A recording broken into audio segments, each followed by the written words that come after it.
The first thing that hit me wasn't the view. It was the silence. Not the peaceful kind you dream about when you're stuck in traffic or trapped under fluorescent lights in some corporate dungeon.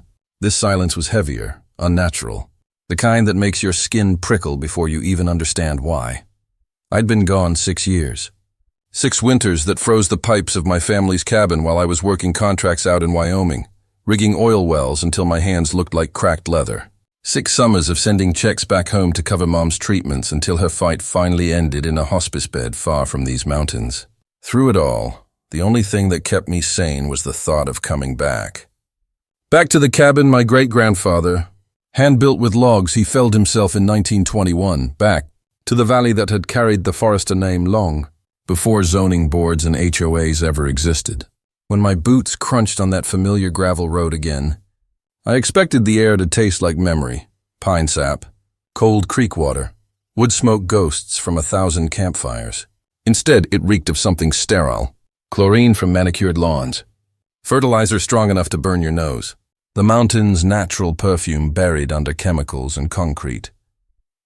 My stomach tightened before I even saw the first house, where wildflower meadows once painted the slopes with colors. God himself couldn't have mixed better. There now stood glass and stone fortresses, 8 of them, mansions stacked like trophies on land my great-grandfather cleared by hand. Infinity pools glistened where deer trails used to wind. Security cameras blinked from polished cedar gates that had no right to stand on this dirt road. It felt less like homecoming, more like invasion. That's when I spotted her, white Range Rover, parked broadside across the road like some kind of checkpoint. Out stepped a woman who looked like she'd been carved from the same ice as her manicured smile. Blonde bob sharp enough to slice paper, sunglasses that reflected nothing but her own importance, and a posture that screamed entitlement louder than any siren. She didn't ask who I was. She didn't need to. To her, I was already an intruder. The crisp mountain wind carried her perfume before her words, synthetic lilies choking out the last breath of real ones. When she finally spoke, it wasn't a greeting. It was a verdict, private property, trespasser. Her voice snapped against the valley like a whip, and for a moment I swear I heard the echo of chains rattling. Because that's what it felt like, chains thrown over my family's history. My cabin still stood farther up the road, its roof weathered silver by nearly a century of storms. I could just see it peeking through the pines, defiant and small against the gaudy palaces around it. But standing in front of me was a human blockade. And behind her, a freshly planted sign drove the knife deeper. Welcome to Ashworth Estates, a private community, Ashworth. The name felt like poison in my mouth. I should have felt anger first. Instead, I felt grief, like watching someone paint graffiti over your grandmother's portrait. This valley wasn't just land. It was legacy. 3 generations of blood in the soil, sweat in the beams of that cabin, ashes of old campfires mixed into the dirt, and some stranger had the audacity to rename it after herself. The woman's smirk widened when she caught me looking at the sign. Her silence said more than any threat could. In her eyes, I was nothing but an obstacle, something to be removed, fined, buried under paperwork until I broke or sold. But here's what she didn't know. That weathered cabin she despised? It wasn't just a structure grandfather built. It sat on 320 acres. Every ridge, every creek, every mineral vein running under those luxury homes still carried my family's deed. My valley, my rules. I didn't correct her. Not yet. Oil rigs teach you patience. You don't scream when pressure builds. You wait until the moment's right. Then you release it in a controlled explosion that makes the earth shake. So I walked past her Range Rover, boots grinding into the gravel with deliberate weight. I let her perfume burn away in the wind and let the mountain's silence settle heavy again. My key still fit the cabin door. The hinges still groaned the same way they did when Dad used to carry me inside on his shoulders after a long hunt. But when I stepped across that threshold, one truth hit harder than any of her smug words. I might own this valley, but someone else had claimed it. And reclaiming it wasn't going to be a homecoming. It was going to be a war. The road into the valley had once been little more than a dirt trail, carved by mule teams and wagon wheels, patched and widened by the sweat of men who believed permanence was something you earned, not bought. My great-grandfather used to say that every bend in that trail carried a memory. The flat rock by the creek where he'd hammered wagon wheels back into shape. The stretch of road where my father taught me how to double-clutch the old Ford pickup without grinding the gears. For nearly a century, that road had been the artery that tied our family's life to this valley. But the road I drove now felt alien. Smooth asphalt had replaced gravel. Guardrails gleamed where there had never been a need for them. Signs with gold lettering announced Pinecrest Valley Estates, a premier mountain living community. It was like someone had taken a scalpel to the land I loved and stitched it up with artificial veins. Glossy and soulless, as I wound deeper in, the changes multiplied. Where there had been meadows filled with wildflowers, there were now manicured lawns, too green, too perfect, fed by irrigation systems that hissed unnaturally against the silence. Elk trails had been paved over for tennis courts. The old stand of aspens, where I carved my initials one summer night at 14, had been bulldozed flat to make way for glass-walled mansions that rose like monuments to wealth. Their lights glowing in the dusk like watchtowers. The air, once filled with the clean bite of pine resin and wood smoke, carried something chemical now, fertilizer, fresh paint, car exhaust, the smell of the city, dressed up in mountain disguise. I slowed the truck, my tires crunching against the part of the road that still remembered gravel. My cabin should have been just ahead, tucked into the trees by the creek, its log walls weathered silver with decades of snow and sun. The sight of that cabin had been the anchor in my mind through long nights in freezing oil fields, through endless days sending money I'd never see again to pay for a hospital room my mother wouldn't remember. That cabin was the reminder that no matter how hard life pressed, there was a place the world couldn't touch. Except it had. A steel gate now blocked the road. Not the simple wire cattle gates we used to swing open and shut.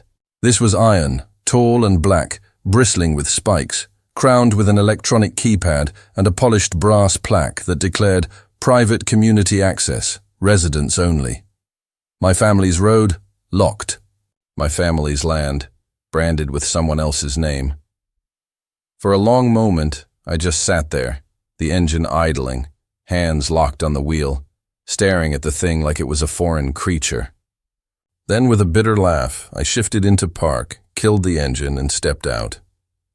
The crunch of my boots on gravel should have felt familiar. It didn't. Every sound echoed strange. I ran my hand along the cold iron bars. This was no accident, no misunderstanding. Someone had deliberately tried to erase us from this valley. My eyes followed the line of the gate to the new fence running up the hill. Fresh cedar posts, strung tight with wire, cutting across the land like scars. They hadn't just built homes. They'd boxed the land, claimed it piece by piece, until the place my family built was penned in like a prisoner. Beyond the fence, I caught a glimpse of movement.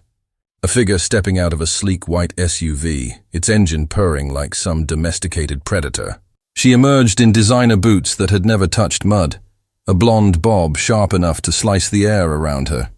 She didn't look at the land or the creek or the mountains bleeding orange under the setting sun. She looked at me, a clipboard clutched in her manicured hands. Her perfume floated across the cool air, drowning out the clean scent of pine. Her expression said everything. Not surprise, not apology, possession, like she belonged here, and I didn't. I stayed quiet, jaw tight, eyes locked on hers. This wasn't a valley anymore, not the one I knew. It was a stage, dressed in money and power, and I was the uninvited guest, the weight of years pressed down on me. My grandfather's calloused hands guiding mine as we split logs by the creek. My mother's laughter echoing against the cabin walls before her mind slipped away. Generations of footsteps that had worn the path from cabin to creek to ridge. All of it dismissed, overwritten, priced out. I realized, standing there, that the valley hadn't just changed. It had been stolen, and I intended to find out how. The next morning, fog curled low through the trees, the kind of mountain mist that makes the world feel like it's holding its breath. I stood on the porch of my family's cabin, coffee warming my hands, and tried to steady myself. The cabin itself was still here, thank God. Weathered logs, moss creeping between stones, the same iron stove that had kept 3 generations alive through blizzards. But everything around it screamed intrusion. camera poles along the road, motion sensors nailed to trees, HOA muscle disguised as security. They wanted me to feel like a trespasser in my own home, and for a moment, I almost believed it. Until I remembered the one thing my grandfather had drilled into me when I was a boy. Land remembers its owner, even when people forget. I pulled the old trunk from beneath the cabin's bed frame. Cedar iron hinges heavy as sin. Inside lay maps drawn by my great-grandfather himself. Hand-inked surveys, deeds stamped by the county clerk in 1923, contracts so brittle they threatened to dissolve at my touch. The papers told a story the newcomers couldn't erase. 320 acres, stretching ridge to ridge, creek to creek. And not just the dirt underfoot. My great-grandfather had secured something far more valuable. Mineral rights, written plain as day in a legal hand. I traced the words with my thumb, the reality settling in like a hammer blow. These people had built their glass castles and manicured lawns on top of something they didn't own. Every nail in their walls, every drop of water in their faucets, sat on top of rights that belonged to me. They could plant fences and gates all they wanted. The land itself was mine, deeper than they'd ever bothered to dig. But before I could savor that truth, the sound of engines broke the silence. Tires on gravel, too many of them, too smooth. I stepped outside to see a convoy crawling up the valley road. SUVs, polished tinted windows. The Range Rover in front gleamed like a crown jewel.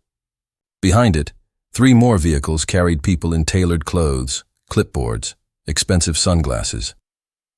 They parked in a neat row like they'd rehearsed it, then spilled out with the air of conquerors. Vivian Ashworth led the parade.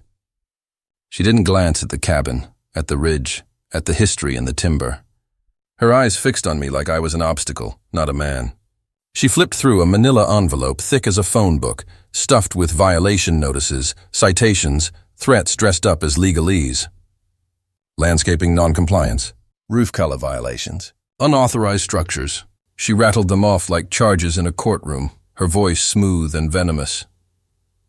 I listened in silence, each accusation rolling over me like cold water, until she reached the grand total. $73,000 plus daily fines, I let her finish. Then I held up a single yellow deed. The paper shook slightly in my hand, not from fear, but from the weight of what it meant.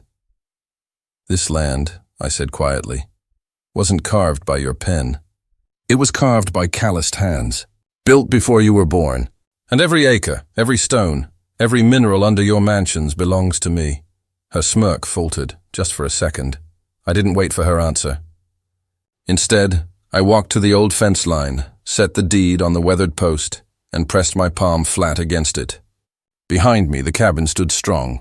The trees whispered in the wind, and the valley itself seemed to lean closer. This wasn't over. It was just beginning, but I knew then what my grandfather had meant. Land remembers, and this valley hadn't forgotten us, no matter how hard they tried to erase our name. The fight ahead would be ugly, paperwork, courtrooms, battles fought with signatures instead of fists. But I wasn't afraid, because the valley was mine. It always had been, and one way or another, I'd make sure it always would be if you've ever been blindsided by an HOA or watched strangers try to rewrite the story of land that's been in your family for generations. You know, this isn't just about fences or fines. It's about legacy. It's about dignity. And it's about standing up when someone thinks money and paperwork give them the right to erase history. That's why I told this story. Not because one stubborn man fought back, but because every valley, every street, every home has people who refuse to bow when bullies come knocking. So if you've got an HOA nightmare of your own, drop it in the comments. Your story might help someone else realize they're not alone. And if you believe property rights and family history are worth defending, hit that subscribe button, because this fight isn't just mine. It belongs to anyone who's ever felt outnumbered, outspent, but never out of options. Justice doesn't always wear a suit. Sometimes it wears boots stained with dirt and hands scarred by work. And sometimes that's all it takes to remind the world what ownership really means.